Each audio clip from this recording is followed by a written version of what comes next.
Whether you hug the infield tires or rip the cushion, you found the fastest dirt track podcast in motorsports. Welcome to Where Legends Are Made, the official podcast of Land of Legends Raceway. Here's Stephen and Brad Ovens. Hello, Land of Legends fans. Welcome to episode number 1 of Where Legends Are Made, the official podcast of the Land of Legends Raceway. Stephen and Brad Ovens with you here for this week's episode. And we have got racing to talk about for the first time in 2020. And Brad, what a week of racing we had. We've had 2 races since our pilot episode of the podcast came out. And man, we'll talk about some great racing we had. Yeah, absolutely. You can't ask for any better racing right out of the gate. And I think it was really good to see, just with the uncertainty of how the new clay is going to do, how the track's going to hold up, whether or not it's going to be racy or not. Kind of hit a little bit of a dry spell here with a lot of hot days and not a whole lot of rain to put a lot of moisture down into the racetrack yet. From everything the drivers have been saying, that track's still got a lot of moisture in it and hopefully more good stuff to come. Absolutely. A lot of good stuff to come. And if the racing Saturday night and this past Tuesday was any indication, I think we're in for a very exciting season at the half mile on the property of the Ontario County Fairgrounds. Let's dive right into the week that was. This past Saturday was of course, Super Gen Products Night. We had all of our divisions in competition spread out throughout the day. And Brad, I think that is a format that starting this week, if you're listening to the podcast here on Friday, starting tomorrow with our June 13th show, everybody is going to race together in one show, starting a little bit earlier than we normally would. We're going to kick it off at 6:30. Brad, I like this move. I think they needed to do that. You needed to separate things up just a little bit because you didn't know what to expect car count wise and just the process itself.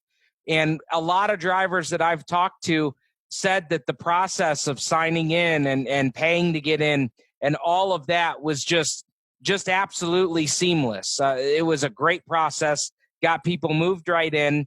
And now that we kind of see a little bit of the numbers that we had on Saturday, Paul, Greg, everybody there at the track, comfortable enough to move this to a one event format in the evening. And I know the street stock and the hobby stock guys will look forward to that as well. With that being said, your takeaways from our first 2 shows, Saturday and Tuesday night, what was your big takeaway out of the events? My big takeaway, I think, is just the fact that we can successfully hold a racing event, can fill the pits full of cars, got the entire fairgrounds to use. And the biggest thing for me personally was just being able to put on a good show. The show on the racetrack, our production from the production side of it with Land of Legends, Raceway TV, a lot of really good things came out of it. And I think we proved that we can and we will be one of the top tier productions as far as subscription racing goes until we can get the fans back. I had 2 big takeaways from the weekend. Number 1, hats off to Lee Depew and the track crew. Hats off to Paul Cole for getting the clay down back in the fall when they did. They wanted to they knew the track needed clay right away. And you're going to hear that in this week's episode with our sit down with Paul Cole. Everybody knew the track needed clay, for reasons, that they couldn't get around. They couldn't do it right away. They approached this the right way. They got the clay down. They gave it the time that it needed to settle, to bond together, to be what we saw this weekend. And the racing was lights out. The other thing that is my takeaway from these first 2 shows is the Land of Legends Raceway fans and the motorsports fans in the Northeast.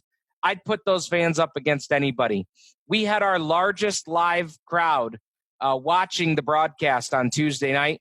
Largest crowd since they started doing live streaming at Land of Legends on Tuesday night. The fans turned out and they got to see a great show. Those are our takeaways here from the opening 2 events. And we are now going to transition into heat race number 1. Let's go ahead and get them lined up. Well, as the race cars roll off here for heat race number 1, this is the first heat race of our podcast here tonight. And during heat race number 1, we talk about the top 10 finishers from the past week's events. And we've got 2 of those to go through. So let's get right at it. And let's get into results from Saturday, June 6th. Opening night at the Land of Legends Raceway. It was Super Gen Products night. And we started it off with an afternoon matinee, which fans got to see live on Land of Legends TV, and picking up his first career win in the hobby stock division. That's where we'll start this first heat race off with. Brian Lloyd, driver out of Branchport, New York, picked up his first career win at the Land of Legends. Sean Lloyd came home in second. Now, those Lloyd, they are related, the cousin to each other. Tyler Burnell led a majority of that race and comes home in third. Justin Eldridge and Casey Wagner were there as well, but were not able to start the feature events. There's your hobby stock finish order. In the street stocks, an exact opposite of what we saw in the hobby stocks. Brian Lloyd got his first win. Mike Welch got his 81st career win at the Land of Legends. He got the win over Glenn Reitner, Mark Minutlo. Jared Hill finished fourth. Jimmy Grant scored the top 5. Josh Pangrazio in uncharacteristic 6th place finish here on opening night. Quinn Sutherland, who got a win earlier in the weekend, finished 7th. Carl Johnson was 8th. Parker Smith 9th, and CJ Guerry was 10th. And Brad, I think the big thing that I saw out of the afternoon matinee was Mike Welch. My goodness, he absolutely drove away from the pack. A 5-second lead at the end of that race for career win number 81 there for Mike Welch. Moving on to the evening nightcap show. And we'll start it off with the Mike Emhoff Motorsports 305 sprint cars. They had 7 cars in attendance, and due to Mother Nature coming in and giving us rain and having to really speed the show up, 7 cars in attendance. They did feature only, 15 laps. It was the final feature of the night. And Alicia Bay, career win number 11 in the 305 sprints at the Land of Legends. She got the win over Brandon Griffin. Dan Cron finished 3rd. Trevor Years was 4th. And Bobby Perro. What a throwback there to have Bobby Perro racing at the Land of Legends.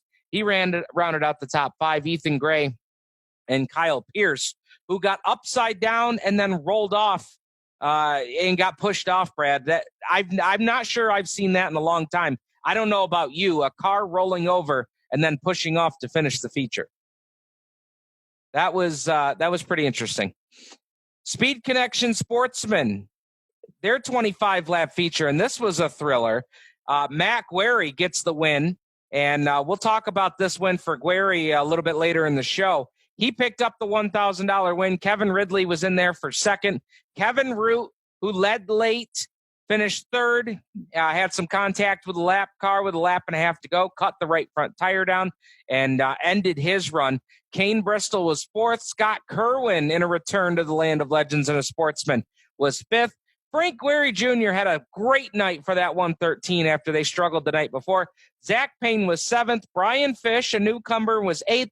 Zach Sabaka was 9th. And Paul Guerry, the all-time sportsman feature winner, heads up that list with 45 career wins, rounded out your top 10 in the Speed Connection Sportsman. Now to the Pepsi Big Block Modifieds, and talk about a thriller. Wow, Pat Ward, $2,500 to the winner. Pat Ward, he put the checkered flag in his trailer on the way home. He picked up the win over Dylan Groover, career best second place finish for the 12X. Alan Johnson was third. Justin Hare's fourth.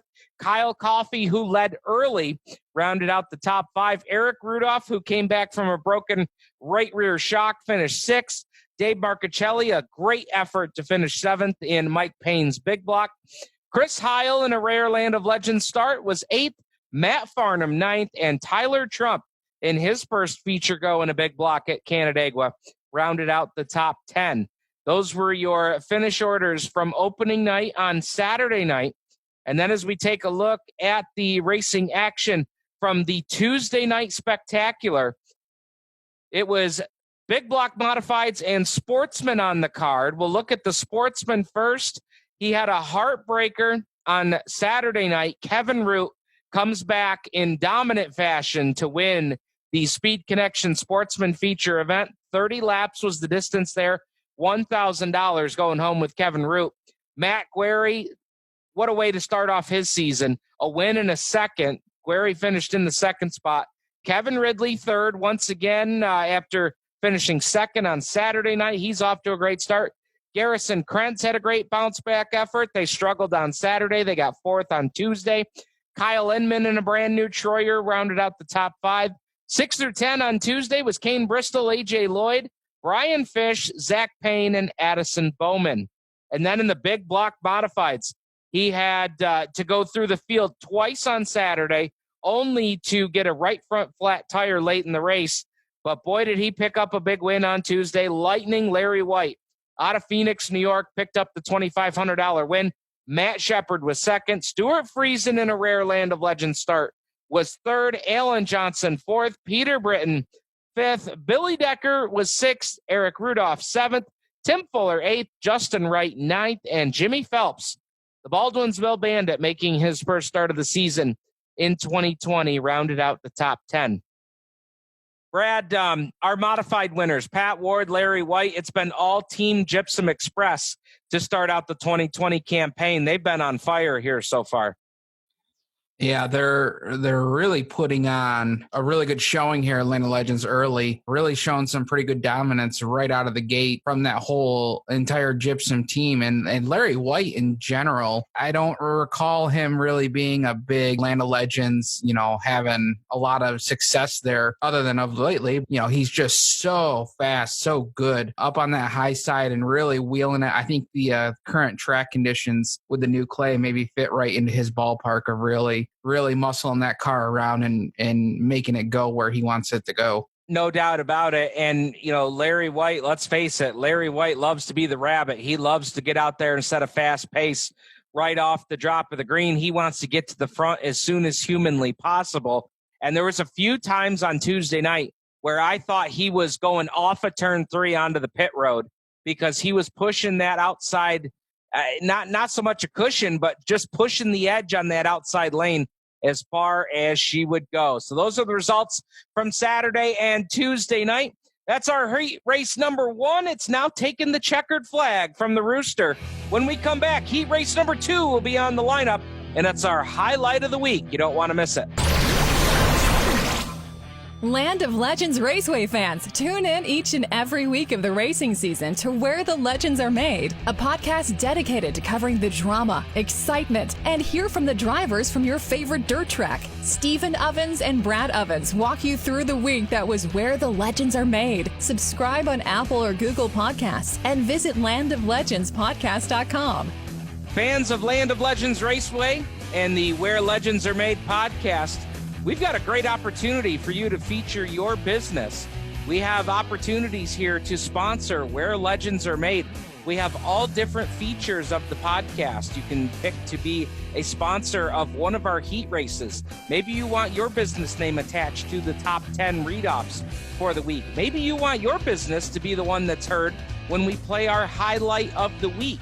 Maybe you're a history buff. You want to sponsor Heat 3, where we talk about this week in Land of Legends Raceway history.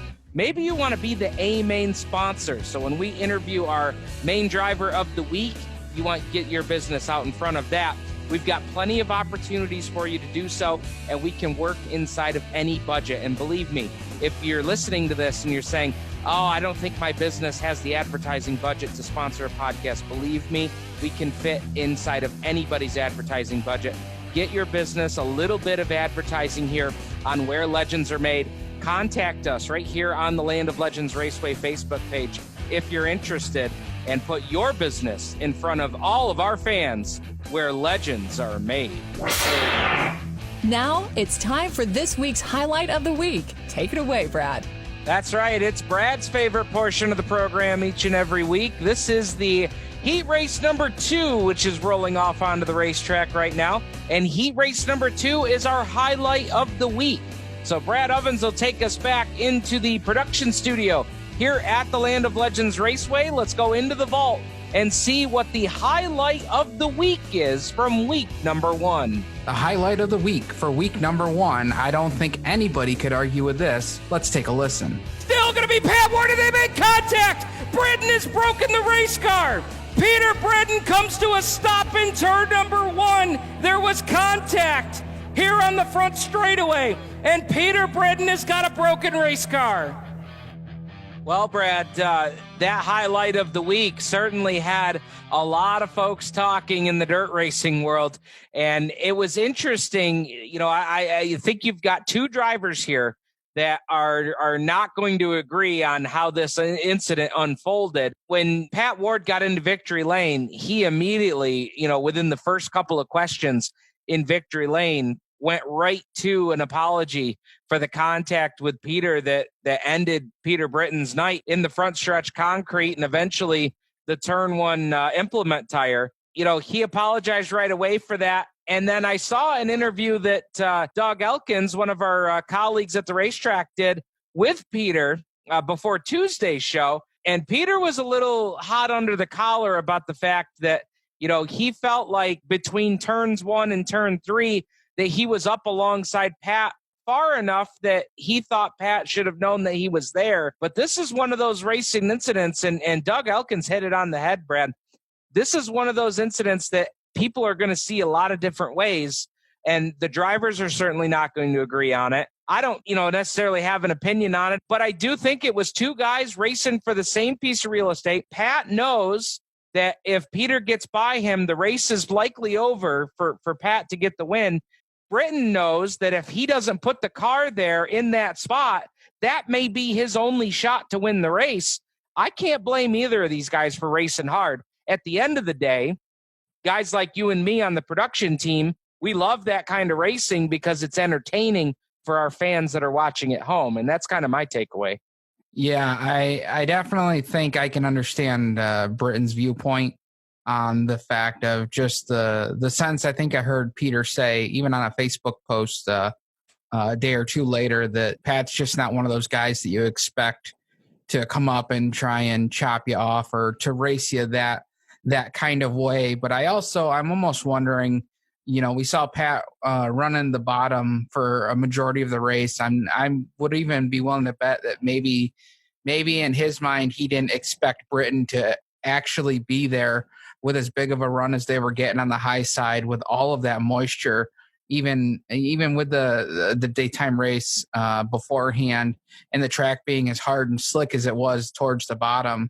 I think it was just one of those deals of hard racing. Peter himself hit the nail on the head that Pat Ward's just not one of those guys that's just going to come out and make a move like that. That was super uncharacteristic of him. And I think you hitting the same nail on the same head, just the fact of in this sport, you have limited opportunities and limited chances to put a car somewhere, put yourself in a position to be able to make a move like that to potentially win the race. I think it was just a really unfortunate racing deal that, unfortunately for Pat, in today's technology, in today's world, we have ways of doing replays and highlights, and that'll make a lot of highlights and replays for a long time to come, but a racing deal for sure. Absolutely. For Peter Britton, it was simple. It was make a move to potentially try and win $2,500. And if it didn't pay off, well, we saw the end result, about $2,500 worth of damage. That's just how quickly things happen at the Land of Legends. That's heat race number 2, our highlight of the week. Let's roll back the calendar with This Week in Land of Legends history. Heat race number 3 is lined up, bringing it off of turn 4 to the always locked self-storage start point. Rooster's got the green flag in the air, and it's time for This Week in Land of Legends history. And with that, we go back to our winner from the sportsman division, Matt Guerry, who on Saturday night picked up his 7th career win in the sportsman division. And what was interesting about that is his first win at the Land of Legends in the sportsman car actually came this week on June 13th, 2015. And what I also thought was interesting is going into Saturday night, Matt Guerry had 6 career wins in the sportsman division, his first one coming in June of 2015. And those 6 wins, 2 of them were opening night victories at the Land of Legends. He won opening night back in 2000 and 2017 and 2018. He then takes 2019 off, wins opening night again in 2020. So 3 of his 7 feature wins at the Land of Legends in a sportsman ride have come on opening night. Another piece of history as well that I think was worth mentioning that maybe wasn't exactly this week in Land of Legends history, Brad, but I think it bears repeating. Pat Ward winning the modified feature on Saturday night. It was his 7th career win at Canandaigua, but his first win in 20 years. And I saw that Joe Plazek took to, I believe it was Facebook and Twitter. Joe Plazek mentioned it was nice to see Pat Ward get a win. A guy, one of the old guys, taking it to the young guns out there. So even, somebody with as much history at the track as Joe Plazek has, he came out in support of Pat Ward, who picked up his 7th career win at the Land of Legends. It was his first in 20 years, his first win. Actually be a great This Week in Land of Legends history next week. Pat Ward's first career modified win came on June 20th, 1998. He hadn't won a race at Canandaigua since August 5th of 2000. So he picked up 6 wins between the 98, 99, and 2000 seasons. And I believe those were the years that Pat Ward was behind the wheel of the Finch's 56 machine, or that may have even been the early start of his run with the Gypsum Express car. But, for a guy that's not gotten a win in 20 years at Canandaigua, that was pretty cool to be a part of on Saturday night. And one other little nugget that we'll drop in here, Brad, who would have thought that for Larry White and the success that he's had in a short amount of time that he's been behind the wheel of one of these modifieds, it was his first career Canandaigua win on Tuesday night in a big block. He had a sprint car win, but not a big block modified win until Tuesday night. I don't know about you, Brad, but that caught me by surprise. Yeah, like I was mentioned earlier in the episode here, it's kind of one of those surprising things to me with the success that Larry's had at all of the different tracks.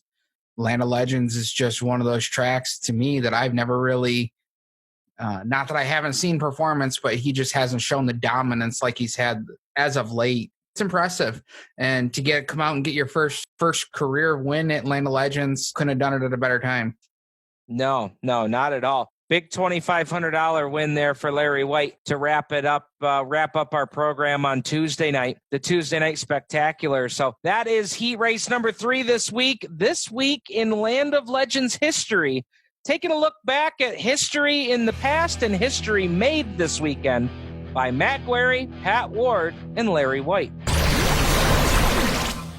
Land of Legends Raceway fans, tune in each and every week of the racing season to Where the Legends Are Made, a podcast dedicated to covering the drama, excitement, and hear from the drivers from your favorite dirt track. Stephen Ovens and Brad Ovens walk you through the week that was Where the Legends Are Made. Subscribe on Apple or Google Podcasts and visit landoflegendspodcast.com. Fans of Land of Legends Raceway and the Where Legends Are Made podcast, we've got a great opportunity for you to feature your business. We have opportunities here to sponsor Where Legends Are Made.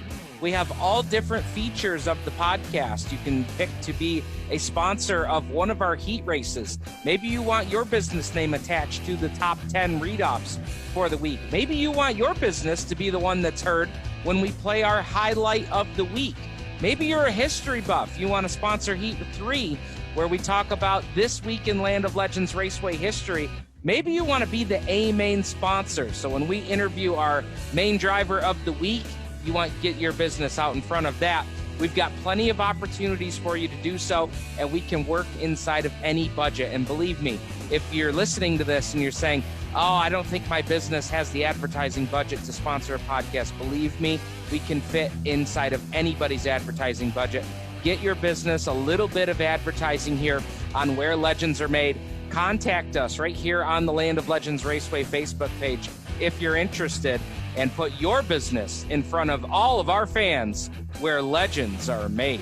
Whether you hug the infield tires or rip the cushion, you found the fastest dirt track podcast in motorsports. Welcome to Where Legends Are Made, the official podcast of Land of Legends Raceway. Here's Stephen and Brad Ovens.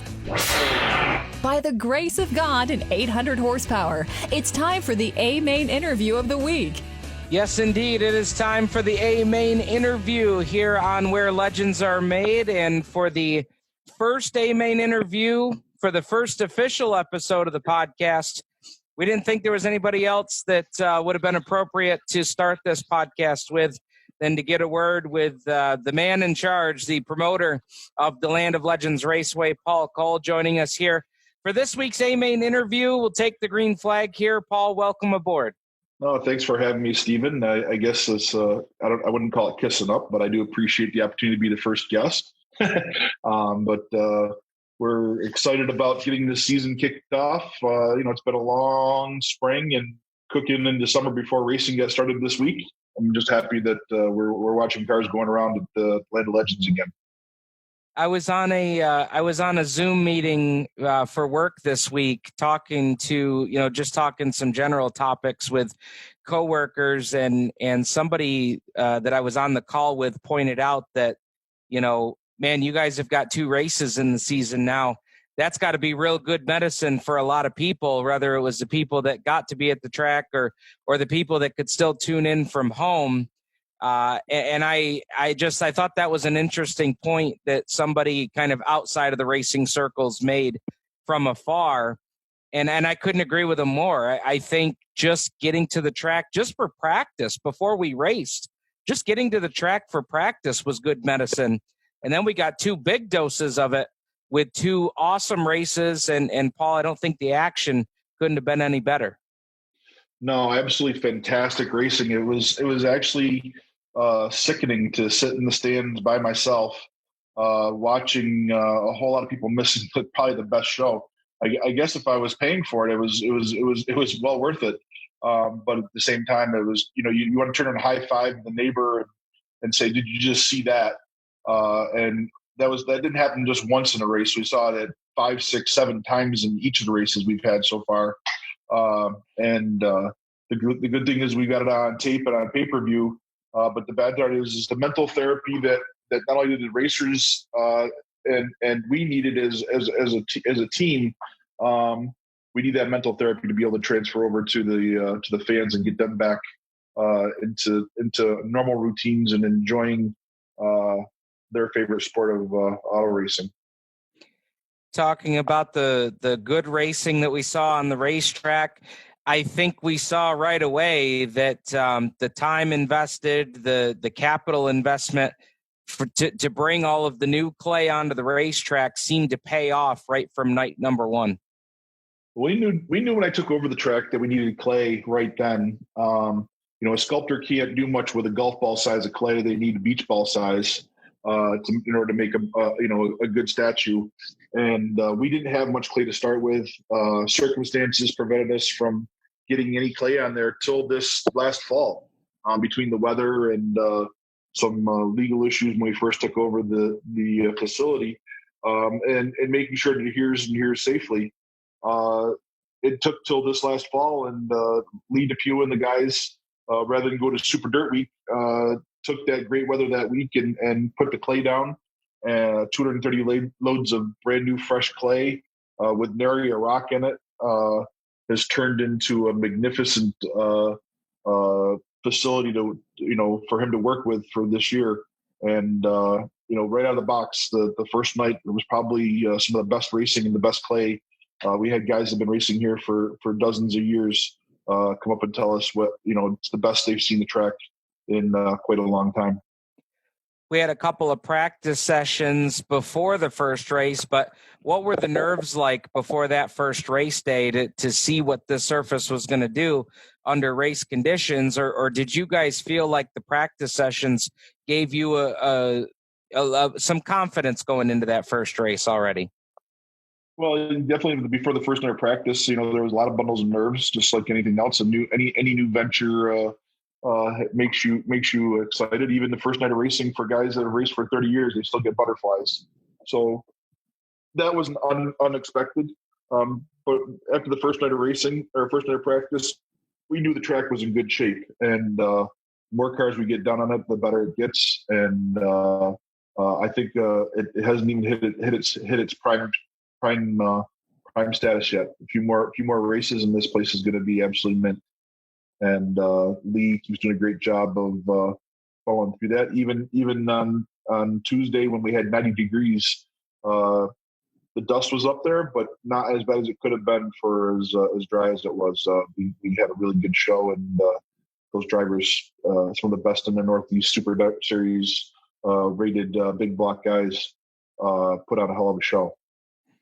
Yeah, they definitely did. Now, Paul, I know that there were some drivers and a couple fans alike that had put some comments out about what we saw car count wise on Tuesday, and I saw that you were quick to respond to some of that.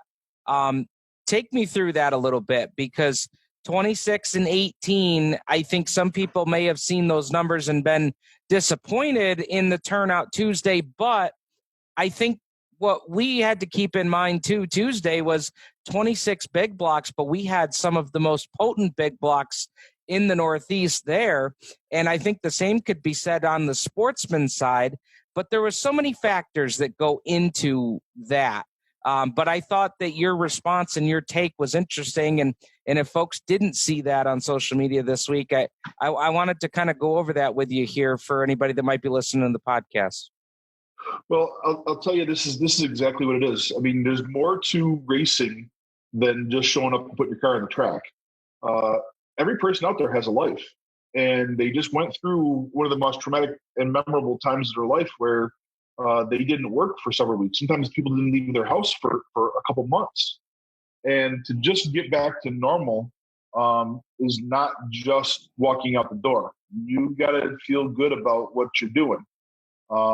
We know a lot of sportsman drivers. I expected we would see, 60, 70 sportsman drivers last Saturday, thinking that, everybody's in clothes, they're pent up, ready to go. But a lot of people also didn't work for the last couple months, don't have a job right now, have limited income, may not have the crew to travel a little bit further away. There's a reality of the economic backlash from this shutdown that is going to not only start the season, it's going to finish the season too. We've got guys that are out here now that might not be able to sustain getting through the season. We've got guys that haven't gotten out yet because they're still getting their wits about them to be out racing. One of the reasons I think the big blocks were so big, and one of the reasons why we put that show together was simply the fact that racers don't get unemployment checks. The professional racers, that's their job is to race, and with no racing, they're making nothing. They could go down and get unemployment. So we got a lot of those guys that showed up and were able to put on a great show because they have an opportunity to make a paycheck, something they haven't been able to do in New York in the better part of 6 months.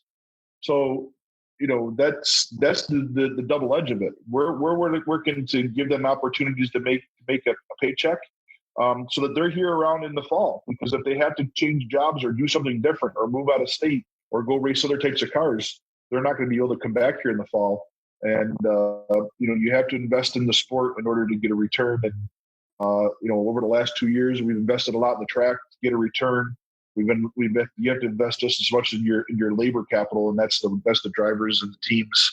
And you can't be mad at your guys that come and race every Saturday night because they have to work their 40-hour-a-week job or 60-hour-a-week job during the week, and giving up those extra hours right now to catch an extra race might make the difference whether they can pay their bills. One of the things that we've seen, in the past, and I think even some drivers have talked or asked about is, in trying to achieve a certain number of drivers at midweek shows, attaching show up points to these types of shows, but that's not something that you've elected to do. Is that something that you plan to continue, or is that a consideration going forward? Well, right now we're only practicing about 2 weeks in advance, just like the governor of New York. We can't plan out much further than that. So we're trying to give as much time as we can for people to prepare.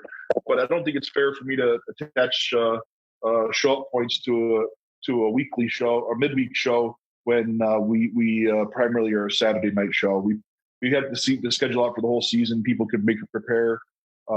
They would have had an opportunity to adjust their lifestyles or their work schedules to meet those. But it's not fair for right now. We'll take what we can get, and be happy. This next week we're going to have a big 360 show, which will be the first show in New York State for 360s. Those guys are itching to race, and I think we're going to have an enormous crowd with that. And if we get 18 sportsmen again, that's okay. It's a good show for them, and give some of those guys a good extra window to do some business too. Absolutely. Talking about, what, is schedule and right now, there's things that are such in flux in terms of, what's, allowable and what's not in New York State. Do we have any further clarity at this point in terms of what we can do scheduling wise? It looks like racing is still phase 4, but it sounds like that could be coming sooner than most thought when this all started. Well, they just acknowledged phase 3 starts tomorrow. So if phase 4 is basically 2 weeks from now, that may come up around June 26th, which is just in time for us to race on June 27th, hopefully with some fans. The interesting question is there's an executive order that bars fans till July 2nd. So we might be up into that window. Or the governor may change anything. He may even open a phase 4, but limit the amount of attendance. So maybe it's only 10%, or it's 30%, or it's 50%. But that we won't know until we reach that window, and we're hopeful that's comes with real clarity sooner than later. But it's Governor Cuomo, and it's his decision as we move along. People have been frustrated just open, and I get that. I understand that. But we're respectful to our landlords, the Ontario County Agricultural Society, the Fair Board, and our local officials who work hard to help us year in and year out keep racing alive in Canandaigua. And it would be an affront to them if we just broke the rules just because. Definitely. Kind of zooming out a bit and looking even bigger picture here. Let's roll the calendar back a bit. We've talked about everything that's happening now in these last week or two, but looking even bigger picture, what made a business owner in Newark, New York, decide that he wanted to promote a racetrack? No, they caught me on a bad day, on a weak moment, and it's all good. It started out as a sponsor. I realized what sponsoring racing did for my business. We sell generators, pressure washers, and winches. 3 things that most every racer uses. Hopefully not the winch very often, but it's a good primary business for us. And as I got, visiting, you watch the different aspects of what goes into racing. And I saw a lot of things that were being underperformed. And as a business person, you work to try to reach and excel things. And when the Fair Board reached out to me and asked me if I was interested, some of it was a little bit of the challenge of being able to take something that I thought was underperforming and see if we could take it to a new level. And the 5-year plan included this live streaming. It included the app. It included, our video board, and the overhaul of what racing looks like in a local community. It's still got 2 more years of that business plan that we haven't reached out to yet, and we haven't spilled all the beans on yet. I'm hopeful we'll be able to take this continually to the next level. And we've been working with the Fair Board on getting new grandstands to help the fans. We're adding more advertising platforms. We're adding, obviously, the live stream worked out well for us this year. The app is going to work out well for us this year, but we have more places to go, and trying to build the racing as a bigger industry in the Canandaigua region. And oddly enough, even though everything else has been shut down, racing is the first thing that's been open. We got a wide open target right now to attract new fans and people that are looking to get out of their house. And I hope we're able to hit those strides the minute the fans are allowed here, and we can fill the grandstands and continue to put on the good shows we're putting on, but now doing it for people in person.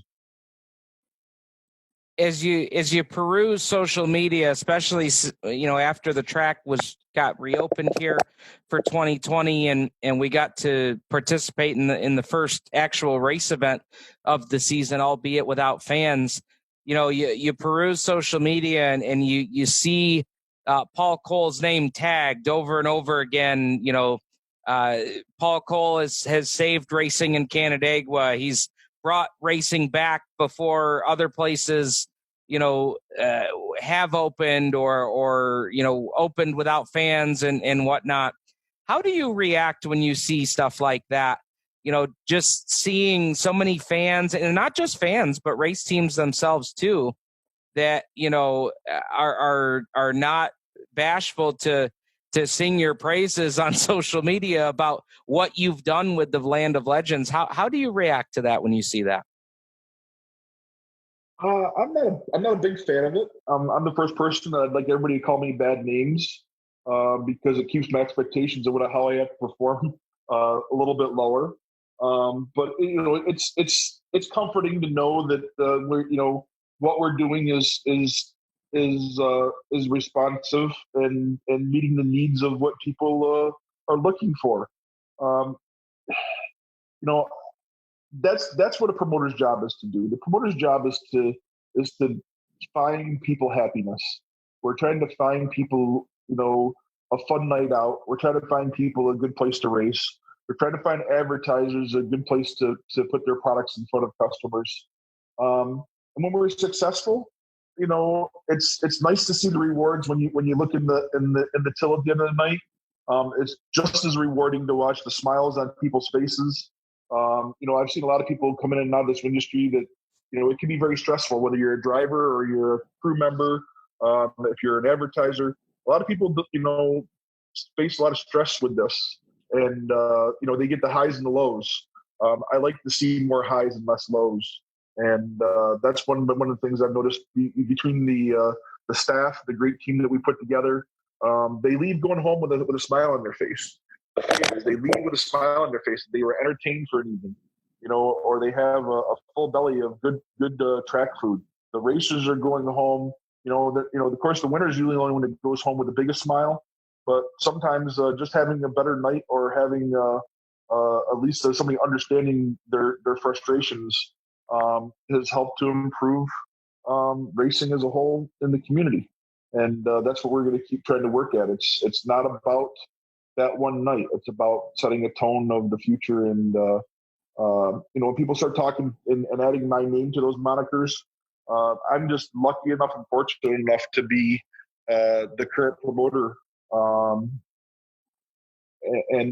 Somewhere down the road, I'll be able to reflect back and see what we accomplished. But we've got a ways to go yet. We're just getting started. On race night, and obviously these first two races are a little bit different because we don't have fans in the stands yet. So there's more places that you could go to take in the racing during the night. But on a normal night, looking back at last year, is there a period of the night? Is there a location where you go as the promoter to try and take it all in, or is a night as the promoter in your shoes is everything so fast paced that you don't always get that opportunity to take it all in? Well, you don't always get an opportunity, but I would say out of the 18 shows or 19 shows we had last year, I probably watched the most in one spot probably 3 or 4 times. Some nights I was with a sponsor. Some nights I was in the tower, in the officials tower. Some nights I'm down with the track crew. A couple times you might find me in the infield. You'll find me out at tech, working with the tech to help improve things they're doing.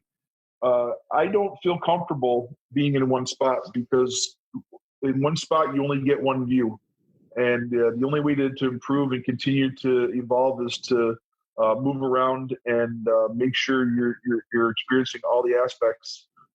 I get to enjoy the racing. I'll be the first person to admit I'm probably the biggest fan Otherwise, I wouldn't have put $500,000 into a facility. But the only way to get things better is to watch and learn and try to improve on those things. And as racing goes, every night we've come across something that I never expected would happen before, and I've learned that reacting on the fly is certainly one of my strong points. We certainly look forward to the day when we're able to have fans in the grandstands again, and we're hoping that that's a lot sooner than later. But what at this point in time, where we hope we only have just a couple shows left before we can bring the fans back to the grandstands, what, as a promoter, as a race fan, as a local business owner, what would be your message to the fans that right now are relying on our live coverage, which by the way, Tuesday night was the largest viewing audience we've had on Land of Legends TV, and I don't say just Land of Legends TV, the live streaming as a whole. What is your message as we close here? What is your message to the fans as everybody continues to try and exude as much patience as possible? Don't you're preaching to the choir. We want you here as much as everybody else. Everybody wants to be here as quickly as we can. But I guarantee you, when that first night happens, it'll be a fresh, clean hit. Just like when you gave up something for Lent, that first candy bar after Lent, you're going to appreciate it more. I'm looking forward to that night when people come in and they go say, "Amen, I finally got my hot dog. Amen, I can't wait to get dirt in my beer." That fresh, clean hit is going to be a good therapy, not only for the economy, but for each of those people. And we're looking forward to bringing more friends and fans and give a new birth to racing as an industry and as a start for 2020. Well, we get back to a one event program here on Saturday night. Street stocks, hobby stocks will be feature only. They'll join the 305 sprints, the sportsmen and the big block modifieds. And we're looking forward to having everybody together in one program. Tried out the daytime show, but Paul, it looks like, we can accommodate, as many as we need to put everybody together. And we're looking forward to that. Yeah, we weren't sure going in. Everything has been a little bit of a test and trial. We found out real quickly on Saturday we could have easily added another 100 cars. We couldn't get it done with the rain, but we definitely could have got another 100 cars in the facility. So space is not a problem. We adjust the times a little bit, and the racers are looking forward to that evening program. And the weather looks absolutely spectacular for Saturday afternoon, 65 and partly cloudy. And we'll keep precipitation off the radar screen, I hope. Well, we appreciate your time, Paul. We thought, so many people have turned to you, whether it's on social media or even as the promoter of the racetrack, trying to find their way through this, uncertain time, really not knowing what was next, what was behind door number 1 or door number 2. And we appreciate you joining us here for the A-Main interview and kind of checking in with the fans and knowing that we'll all be together very soon, all together at the racetrack and not just being able to watch from home. So we appreciate the time. Thank you, Stephen.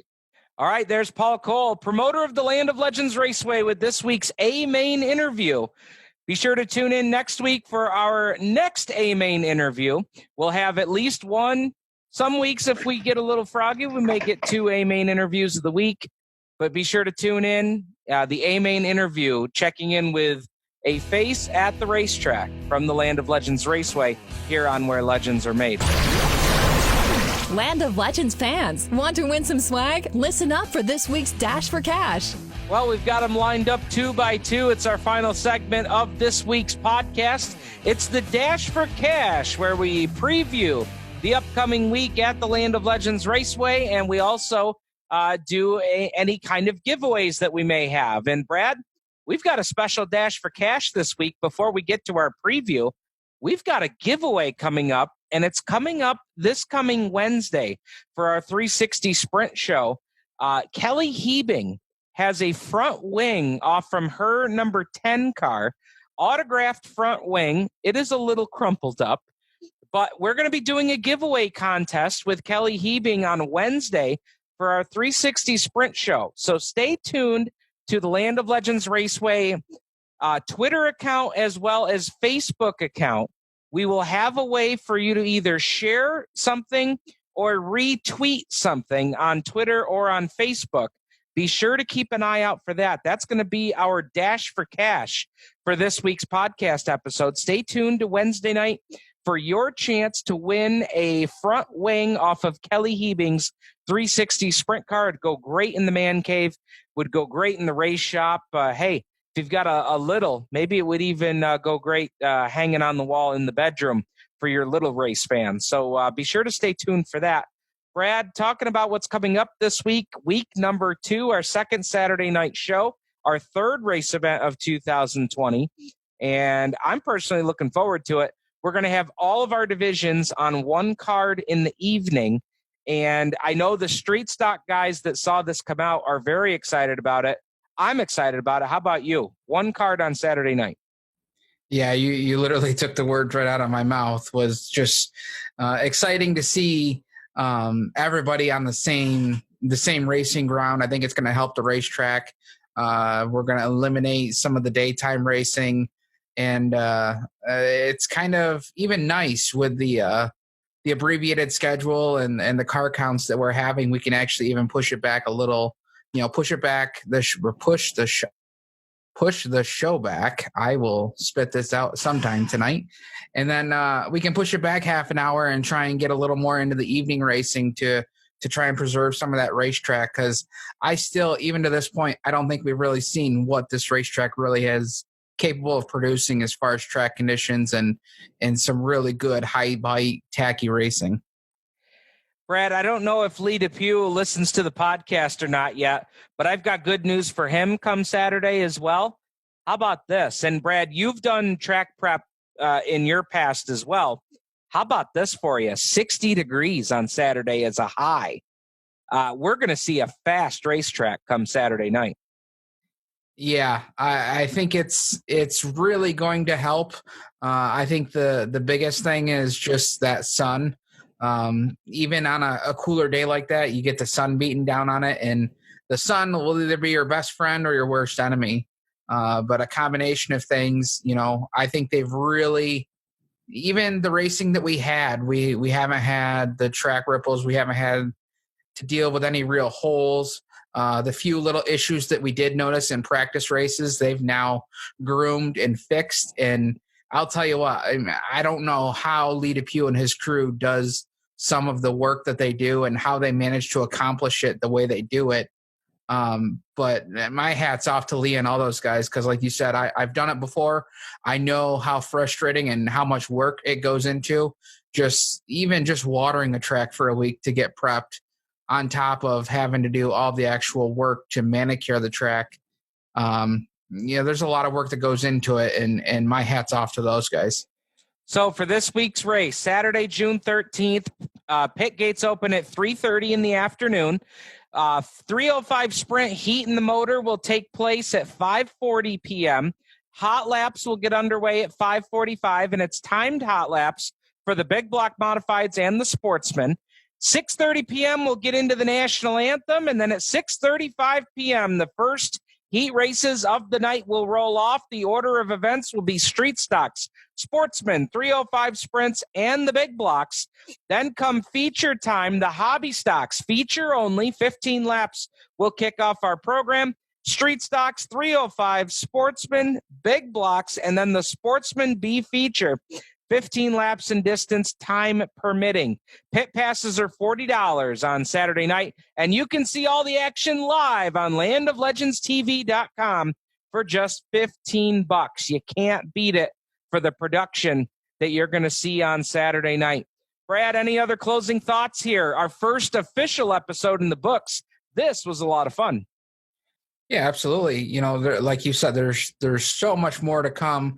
We've got a lot of great racing, even though we've got a shortened season. You know, there's some midweek shows. We're going to host the first 360 sprint car race in New York State. I think that's pretty cool. There's a lot of really good things coming out of Land of Legends. Stay tuned. Keep your eye out. And like you said, go to landoflegendstv.com. $15 for a single event pass. Season passes are still available. A lot of good things to come. Absolutely. Visit landoflegendsraceway.com. Download the free Land of Legends app. You can download that from the Apple App Store as well as Google Play. Search Land of Legends, and it's a free download. You have all the information you could want at your fingertips. Follow us on Facebook, Twitter, and Instagram at Land of Legends NY. For Brad Ovens, my name is Steve Ovens. Thank you very much for tuning in to episode 1. We will see you next week where legends are made. Land of Legends Raceway fans, tune in each and every week of the racing season to Where Legends Are Made, a podcast dedicated to covering the drama, excitement, and hear from the drivers from your favorite dirt track. Stephen Ovens and Brad Ovens walk you through the week that was Where Legends Are Made. Subscribe on Apple or Google Podcasts and visit landoflegendspodcast.com.